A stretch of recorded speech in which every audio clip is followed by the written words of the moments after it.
फयाजुल हसन चौहान साहब, मैंने आपकी असलियत छुपाई थी। मैंने हमेशा बोला था कि वो बहुत अच्छे इंसान है। मैंने वो नहीं बोला था कि जैसे आप हो। क्यों? क्योंकि मैं दुनिया के सामने आपको बेइज्जत नहीं करना चाहती थी, बदनाम नहीं करना चाहती थी। आपका ये जो कैरियर है इसको मैं खराब नहीं। ملګرو دا وخت تاسو ته حریم شاه ورسره فیاض الحسن چوهان کوم چې د پنجاب سابقه وزیر داخله هم و د هغې کوم ویډیو چې حریم شاه لیک کړی ده هغه تاسو ته په سکرین باندې ښکاري. ویډیو در سره پلی کومه، یعنې د زیات تر کسانو هغو دا میسجونه کول چې کومه ویډیو دا راغلی ده هغه مونږ ته وښایه. که ستاسو خیال وي خو د دې ویډیو نه مخکې زه دې بلې ویډیو طرف ته راځم دې طرف ته. په دې کې داسې چل شوی او تاسو کتی شئ لکه حریم شاه ورسره فیاض الحسن چوهان چې دی هغه یو بل سره ناست وي. بیا کله چې داسې چل وشي فیاض الحسن چوهان چې کله دا پارټي پرېږدي یعنی پاکستان تحریک انصاف، نو بیا د هغې نه پس حریم شاه راشي او هغه په سکرین باندې دا اعلان وکړي چې زه به د دې ویډیو هغه لیک کومه.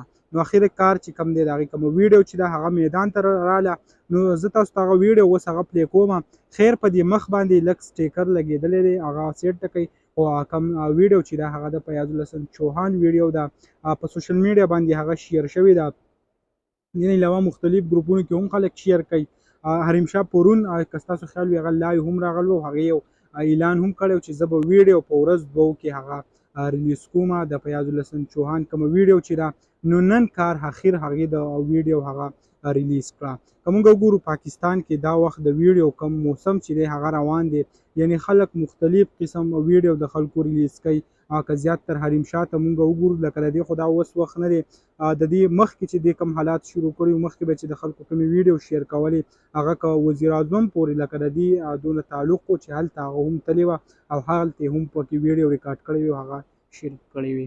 نو دغه کوم نوي معلومات چې راغلي وو، نوی ویډیو چې راغلی وو هغه موږ تاسو سره شریک کول غوښتل. یعنې زیات تر کسانو چې کوم دی هغه میسج کوو چې آیا په دې باندې څه ویډیو جوړه کړه چې آیا واقع دا حقیقت دی او که نه دی. نو کومه ویډیو چې وه هغه هم تاسو سره شریک کړه. امید لرم ویډیو به مو خوښه شوي. که ویډیو مو خوښه شوي ویډیو لایک کړئ او که زموږ په چینل نوي یئ چینل سبسکرایب کړئ د داسې نورو ویډیوګانو لپاره.